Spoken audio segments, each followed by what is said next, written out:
سورہ نور میں سب سے اہم ترین واقعہ تو حضرت عائشہ رضی اللہ تعالی عنہ کا ہے، جس کو واقعی افک کہا جاتا ہے۔ افک کہتے ہیں عربی میں جھوٹ کو۔ تو حضرت عائشہ رضی اللہ تعالی عنہ 5 ہجری میں نبی صلی اللہ علیہ وسلم نے سفر کیا تھا، ایک جھڑپ تھی، لڑائی تھی معمولی سی، تو جس کو غزوہ بنی مستلق کہا جاتا ہے، 5 ہجری کا واقعہ ہے۔ تو آپ نے قرآن اندازی کی کہ بھئی جس زوجہ کا نام آئے گا وہ میرے ساتھ سفر میں چلیں گی، جس آدمی کی زیادہ زوجات ہوں افضل ہے کہ قرآن اندازی کر لے یا ان کی باریاں لگا دے۔ تو امی عائشہ کا نام آیا، حضرت عائشہ رضی اللہ تعالی عنہ آپ کے ساتھ سفر میں گئیں۔ واپسی پہ یہ قافلہ جب واپس آ رہا تھا تو قافلے نے پڑاؤ ڈالا۔ حضرت عائشہ رضی اللہ تعالی عنہ نے اپنی بہن سے حضرت اسما سے ایک ہار ادھار لیا تھا پہننے کے لیے۔ تو حضرت عائشہ کہیں گئی ہیں قضائے حاجت کے لیے یا کسی کام سے، وہ ہار گر گیا، تو وہ تلاش کرنے میں ان کو دیر ہو گئی۔ تو پہلے اونٹ میں جیسے آج کل ڈولیاں ہوتی ہیں نا، اس طرح کی وہ ہودج ہوا کرتا تھا، اس میں خواتین بیٹھتی تھی پردے والی اور لوگ اسے اٹھا کے جانور پہ رکھ کے چل جاتے تھے۔ تو حضرت عائشہ رضی اللہ تعالی عنہ کا وزن بہت کم تھا، کم عمر تھی، تو صحابہ نے وہ اٹھا کے رکھا اور وہ سمجھے کہ وہ اسی کے اندر ہے وہ، اور وہ نکل گئے آگے۔ جب حضرت عائشہ رضی اللہ تعالی عنہ آئی تو پریشان ہوئی کہ قافلہ تو جا چکا ہے، تو وہیں اس نیت سے آرام کرنے کے لیے لیٹ گئی کہ جب اگلے اس جگہ پہ جب یہ قافلہ پڑاؤ ڈالے گا، ان کو لگے گا کہ وہ نہیں ہے تو یہ واپس مجھے تلاش کرنے کے لیے یہاں آئیں گے۔ پہلے زمانے میں یہ دستور تھا کہ جب بھی کوئی قافلہ جاتا تھا نا تو پیچھے پیچھے کچھ لوگ آ رہے ہوتے تھے تاکہ اس قافلے سے کوئی چیز اگر رہ گئی ہو تو ہم وہ اٹھا لیں۔ تو حضرت صفوان ابن معطل رضی اللہ تعالی عنہ پیچھے سے آ رہے تھے، ان کی امی عائشہ کے چہرے پہ نظر پڑی تو وہ فرماتے ہیں کہ جب تک پردے کی آیتیں نازل نہیں ہوئی تھی، میں چونکہ حضرت عائشہ کو دیکھ چکا تھا تو اس لیے میں ان کو دیکھ کے پہچان گیا۔ اس سے بھی پتہ چلتا ہے کہ جب پردے کی آیتیں نازل ہوئی ہیں تو صحابیات نے اپنے چہرے کو بولو بھائی چھپا لی۔ یہ خود چہرے کے پردے کی ایک بہت مضبوط دلیل ہے، دوسری طرف دلائل بھی ہیں۔ تو خیر، تو انہوں نے زور سے انا للہ و انا الیہ راجعون پڑھا۔ جیسے ہی پڑھا ہے تو حضرت عائشہ اٹھ گئی۔ تو فرماتی ہیں اس وقت سے مدینہ داخل ہونے تک کوئی کلام انہوں نے مجھ سے نہیں کیا، بس وہ بیٹھی ہے ہودج میں اور حضرت صفوان ابن معطل یہ اونٹ پہ بیٹھی ہے، حضرت صفوان ابن معطل ان کو لے کے چلے گئے، کوئی بات نہیں۔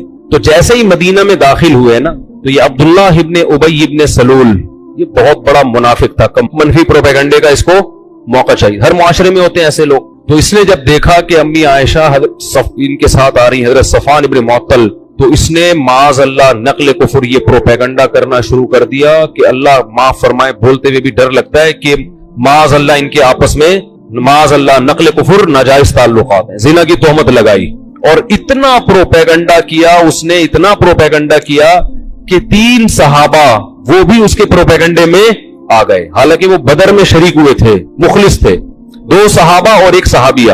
جو 2 صحابہ تھے، ایک تو حسان ابن ثابت، یہ بڑے مخلص صحابی تھے اور یہ نبی کی شان میں اکثر اشعار پڑھا کرتے تھے، اور دوسرے تھے مصطح ابن اثاثہ، یہ بھی غزوہ بدر میں شریک ہوئے ہیں، اور تیسری خاتون تھی حمنہ بنت جہش۔ تو اتنا اس نے پروپیگنڈا کیا نا کہ یہ بھی اس میں مبتلا ہو گئے، حالانکہ یہ منافق نہیں تھے، وہ تو کمبخت تھا ہی، منافق مشہور تھا۔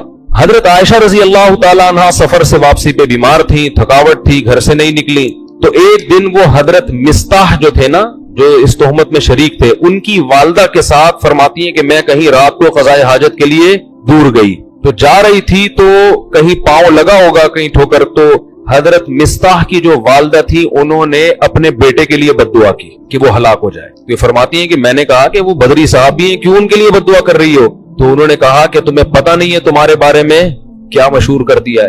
امی عائشہ کو اس وقت تک پتہ نہیں تھا، تو جب انہوں کو بتایا تو حضرت عائشہ رضی اللہ تعالی عنہ بہت زیادہ روئی اور بیمار ہو گئی گھر کے اندر، اور نبی صلی اللہ علیہ وسلم کو بھی اطلاع ملی کہ مدینہ میں اس قسم کی خبریں مشہور ہو گئیں، تو آپ صلی اللہ علیہ وسلم بھی بہت زیادہ غمزدہ۔ تو میں بہت مختصر کر کے یہ واقعہ سنا رہا ہوں۔ تو جب نبی صلی اللہ علیہ وسلم حضرت عائشہ کے والدین کے گھر گئے، ان سے جا کے آپ نے بات کی کہ عائشہ، یعنی آپ بہت پریشان تھے، لیکن آپ نے خود اپنی زوجہ کی بشارت بیان نہیں کی کیونکہ آپ اس میں نیوٹرل رہنا چاہتے تھے۔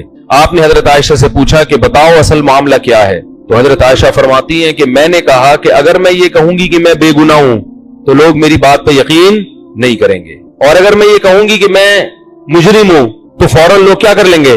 یقین کر لیں گے. تو میں اس موقع پہ وہی کہوں گی جو یعقوب علیہ السلام نے اپنے بیٹے کے گم ہونے پر کہا تھا، فَصَبْرٌ جَمِيلٌ، میرے پاس صبر کے علاوہ کوئی راستہ نہیں ہے. آپ صلی اللہ علیہ وسلم کو بہت تکلیف ہوئی اور آپ نے فرمایا کہ اس شخص نے، یعنی عبداللہ بن ابی کے بارے میں، کہ مجھے میری زوجہ کے بارے میں بہت شدید تکلیف کی ہے، بہت شدید تکلیف دی ہے. تو حضرت عائشہ فرماتی ہیں کہ مجھے یقین تھا کہ اللہ نبی کو میری براءت بیان کرے گا. اچھا، اس میں پھر یہ تفتیش جب شروع کی گئی ہے تو سب سے پہلے سوکنوں سے پوچھا جاتا ہے نا، کیونکہ سوکن کے بارے میں اکثر منفی سوچ. تو جب امہات المومنین سے پوچھا گیا تو انہوں نے سختی سے انکار کیا. انہوں نے کہا کہ ہم نے عائشہ میں ایسی کوئی چیز نہیں پائی. سوکن ہونے کے باوجود انہوں نے گواہی دی. حضرت عائشہ کی خادمہ سے پوچھا گیا، انہوں نے کہا وہ تو اتنی غافل ہیں، لاؤبالی پن جو ہوتا ہے نا گھر میں، جو یعنی ایک بچپنا جو ہوتا ہے کہ بکری گھر میں گھس کے آٹا کھا کے چلی جاتی ہے اور ان کو پتا نہیں چلتا، ان کو ان چیزوں سے کیا دلچسپی. تو آپ صلی اللہ علیہ وسلم، بہت سارے صحابہ نے، حضرت عمر سے جب پوچھا گیا یہ کیا معاملہ ہے تو فوراً بول پڑے، سبحانک ھذا بہتان عظیم، کہنے لگے سبحان اللہ، یہ تو بہت بڑا بہتان ہے. بہتان کہتے ہیں جو بالکل واضح جھوٹ ہوتا ہے نا، بہت بڑا، تو بہت بڑا جھوٹ ہے، اس میں تفتیش کی کیا ضرورت ہے، یہ ہو ہی نہیں سکتا. تو نبی صلی اللہ علیہ وسلم جب بہت پریشان ہوئے، حضرت عائشہ کی بھی صبر کی انتہا ہو گئی، تو شدید سردی کا موسم تھا. آپ صلی اللہ علیہ وسلم کو شدید سردی میں پسینہ آنا شروع ہو گیا. صحابہ کرام سمجھ گئے کہ آپ پر وحی نازل ہو رہی. صحابہ تو وہی پہ یقین کرتے تھے نا، یہ اللہ کا، کیونکہ ایسی کیفیت ہو جاتی تھی. تو حضرت عائشہ فرماتی ہیں شدید سردی میں نا آپ کے ایسے پانی کی طرح پسینہ نچڑتا تھا، ایسی کیفیت ہوتی. تو آپ صلی اللہ علیہ وسلم امی عائشہ کے گھر میں اور آپ پر وحی آنا شروع، اور پورا رکوع 11 آیتیں نازل ہوئیں جس میں اللہ نے حضرت عائشہ رضی اللہ تعالی عنہ کی پاک دامنی کو بیان کیا. تو جیسے ہی آپ نارمل کنڈیشن میں آئے ہیں، آپ صلی اللہ علیہ وسلم نے حضرت عائشہ کو خوشخبری سنائی کہ اللہ نے تمہاری پاک دامنی کو اللہ نے بیان کر دیا ہے. تو حضرت عائشہ کی والدہ کھڑی ہوئی، انہوں نے فوراً فرمایا کہ اپنے شوہر کا شکریہ ادا کرو. امی عائشہ نے فرمایا نہیں. کیا فرمایا یہ پاک دامنی نبی نے بیان نہیں کی ہے، یہ کس نے بیان کی ہے؟ تو اللہ نے بیان. تو میں اللہ کا شکر ادا کروں گی. تو اس پر یہ آیتیں نازل ہوئی. حضرت عائشہ فرماتی ہے مجھے یقین تھا کہ اللہ میری برات کا اعلان کرے گا، مگر اس کا تصور بھی نہیں تھا کہ قرآن کی آیتیں بنا کے اللہ نازل کر دے گا جو قیامت تک پڑھی جائیں گی. تو اللہ تعالیٰ نے پھر جو عبداللہ بن ابی تھا اس کے لیے دردناک سخت عذاب کی خوشخبری بتائی، اور فرمایا کہ جب اصول یہ ہے کہ جو کسی پہ زنا کی تہمت لگائے گا تو کتنے گواہ لے کر آئے گا؟ 4 گواہ. اور یہاں کسی کے پاس 1 گواہ بھی نہیں ہے. یہ قرآن میں پہلے نازل ہو چکا تھا یہ حکم کہ 4 گواہ ہونے چاہیے. تو اب جو لوگ اس میں شریک تھے ان پہ حد قذف جاری ہوگی اور ان کو 80 کوڑے لگائے گئے، جن میں 2 صحابی اور 1 صحابیہ اور عبداللہ بن ابی منافق، اس کو بھی 80 کوڑے لگائے گئے. تو حضرت عائشہ کی اللہ نے برات کا اعلان کیا، اور پھر قرآن نے کہا لولا اذ سمعتموہ، صحابہ کو بھی تنبیہ کی کہ ایسا کیوں نہیں ہوا کہ جب تم نے یہ خبر سنی تھی قلتم ما یکون لنا ان نتکلم بہذا، تم نے یہ کیوں نہیں کہا کہ ہم تو اس پہ کلام بھی نہیں کر سکتے.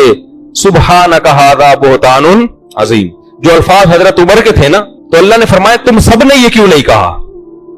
تو یہ بھی حضرت عمر کی فضیلت ہے کہ جو الفاظ انہوں نے کہے تھے وہی آیت قرآن بن کے نازل ہوئے. حضرت عمر اس پہ فخر کیا کرتے تھے کہ اللہ نے میرے کلام کو قرآن کا حصہ بنایا، کہ تم سب نے وہ الفاظ کیوں نہیں کہے جو کس نے کہے تھے.